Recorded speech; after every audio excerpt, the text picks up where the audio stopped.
If I'm not able to do it for 10 years, will I still be happy? And the answer was yes. When you started, did you know you were going to be successful? I knew I would. You knew you were successful. Ask that if you didn't get the outcome that you wanted, would the process have given you enough joy? Michael Jordan, Muhammad Ali, Cristiano Ronaldo, क्या आपको पता है इन तमाम champions में common चीज़ क्या थी? ये सब आउटकम ड्रिवन लोग थे। और यही बात आजकल बहुत ज़्यादा कंट्रोवर्शियल हो चुकी है, जिसे लोग सुनना पसंद नहीं करते। हर जगह जाओ आपको बोला जाता है प्रोसेस को एंजॉय करो, आउटकम पे फोकस मत करो, जर्नी से मोहब्बत रखो। लेकिन जब आप दुनिया के टॉप परफॉर्मर्स को उठा के देखते हो, माइकल जॉर्डन चैम्पियनशिप जीतना चाहता था, क्रिस्टियानो रोनाल्डो टॉप स्कोरर बनना चाहता था, Muhammad Ali one of the greatest boxer बनना चाहता था। ये ऐसे लोग नहीं थे कि जो कहते थे हमें फ़र्क नहीं पड़ता आउटकम का, हम प्रोसेस को एंजॉय करेंगे। नो, उन्हें आउटकम से बहुत ज़्यादा फ़र्क पड़ता था। मगर सबसे बड़ा सवाल ये आता है कि लोगों को ये मिसअंडरस्टैंडिंग अब आई कहाँ से?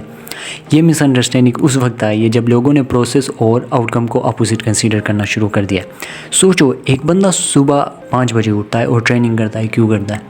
एक बंदा सालों लगाता है एक बिज़नेस को खड़ा करने में, क्यों लगा देता है? क्योंकि उसके सामने आउटकम होता है।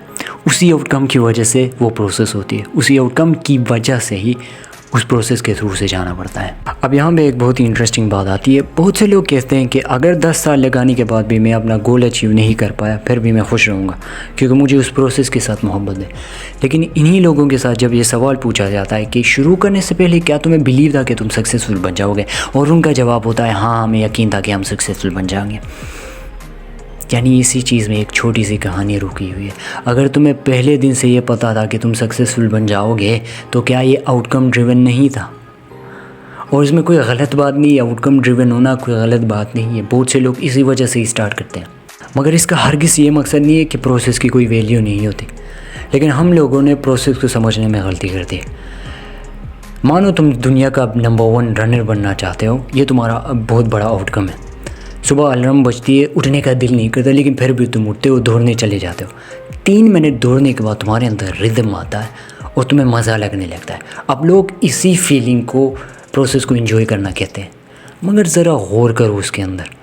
जब तुम्हें सुबह उठने का दिल नहीं करता था, उठ गए, दौड़ने चले गए, तुमने एक रेजिस्टेंस को ओवरकम किया। तुमने अपने साथ किए हुए एक प्रोसेस को कर दिया। तुमने एक छोटी प्रोग्रेस अपने लिए बनाई, यानी प्रोसेस के अंदर ही तुम्हें रिवॉर्ड्स मिलने शुरू हो गए, छोटी छोटी विन्स।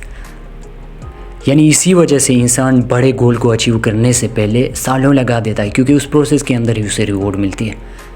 मगर बहुत से लोग इस चीज़ में मिसअंडरस्टैंडिंग करते हैं कि ये जो ग्रेटेस्ट अचीवर वो होते, या तो ये टोटल आउटकम ड्रिवन होते या टोटल प्रोसेस ड्रिवन होते हैं। नो, ये इन दोनों का कम्बिनेशन होता है। इनके अंदर ये आउटकम को भी चाहते हैं, मगर इनके अंदर उस प्रोसेस के लिए कदर भी होती है। हर वर्कआउट मज़े की नहीं होती, हर प्रैक्टिस सेशन इंजॉयबल नहीं होती, मगर वहाँ पे इम्प्रूवमेंट मज़े की होती है, वहाँ पे ग्रोथ मज़े की होती है, वहाँ पे छोटी प्रोग्रेस मज़े की होती है। यानी जब लोग कहते हैं कि प्रोसेस से मोहब्बत करो, इसका हरगिज़ मकसद ये नहीं होता कि तुम आउटकम को भूल जाओ। इसका मकसद होता है तुम उस प्रोसेस की कदर करो जो तुम्हें उस आउटकम तक ले जाता है, क्योंकि उस प्रोसेस की वजह से ही तुम उस आउटकम तक पहुंच पाते हो। क्योंकि प्रोसेस आउटकम का अपोजिट नहीं होता, प्रोसेस आउटकम ही होता है, छोटे छोटे टुकड़ों में तकसीम शुदा। अगर वीडियो के अंत तक पहुँचे हो, आई बिलीव तुम्हें समझ आई होगी मैं कहना क्या चाहता हूँ। किसी को क्रिटिसाइज़ नहीं कर रहा, मैं चीज़ों को डेप्थ में जाके इंसाइट देता हूँ।